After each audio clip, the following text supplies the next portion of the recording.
The executive summary. So I'm just going to pause now and just talk about these contents slides. Basically, with these content slides, they break up the presentation into the main salient topics that you'd like to cover. And what this allows you to do is it allows you to make sure that you haven't forgotten any key important topics in the presentation. It also allows you to pace yourself correctly, because typically you'd be given a 2-hour meeting with a client, and you would want to subdivide your time to make sure that you've covered the most important sections in detail before you run out of time. So it also helps you to pace the presentation.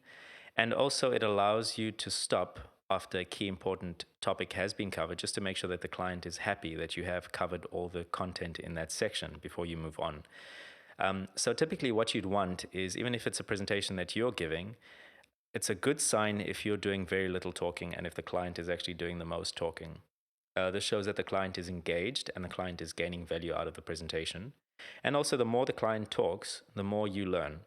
So you would have prepared the presentation, but you don't have a 100% picture of exactly what the problems the client is facing. So the more they communicate to you, the more they ask questions, it gives you an opportunity to gauge what the main topics of concern are for the client. And every time you reach an end of a section, you can then open it up to questions. But you should be very encouraged when the client is consistently interrupting and asking questions. This is a good sign. So we'll just jump back into the presentation, again, assuming that I am presenting to you as the client. And just take note of the subtle nuances, like the way I read content off the slides and then explain it in my own words. So I'm not reading it verbatim word for word. It's not a speech.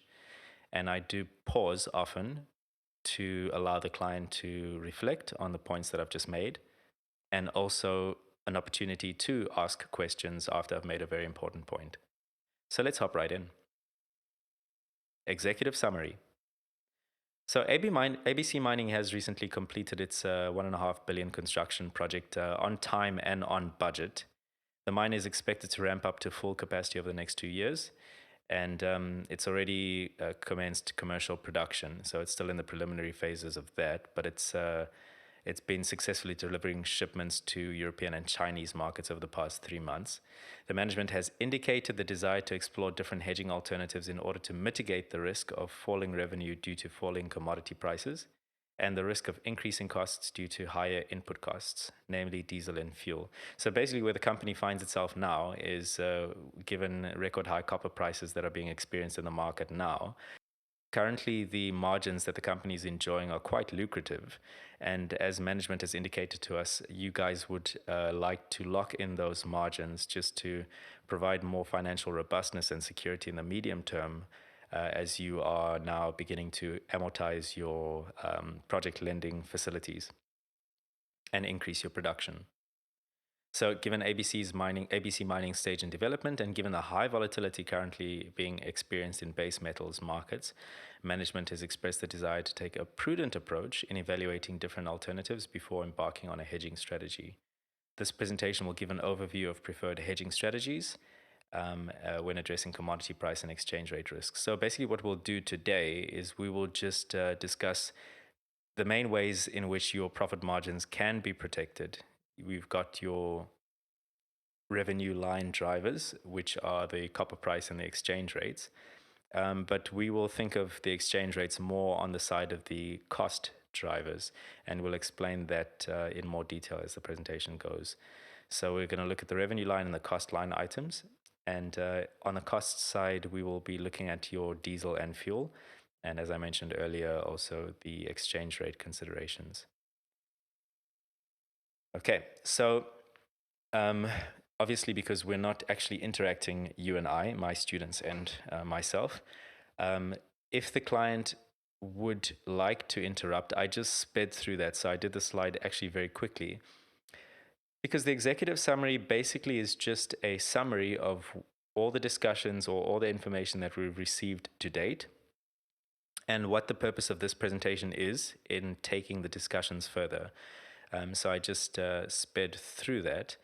But Towards the end, I slowed down a bit, and depending on now, this is very important, and it might not necessarily be as effective if you're doing this over Zoom or Skype or Teams, but it's important to always look at your clients, make eye contact, and look at their body language. If they lean forward and they're a little bit concerned about something, then you can maybe go a bit slower on that topic, maybe re emphasize it, repeat it again. But if they're comfortable with all of these points, and this is not new information, so that's why I just sped through it. The more interesting details of the presentation are to come. But the most important thing in the executive summary is just you need to tell the company what the purpose of this presentation will be. It's a summary of all the discussions that we have had with a client to date and how this presentation intends to take those discussions forward.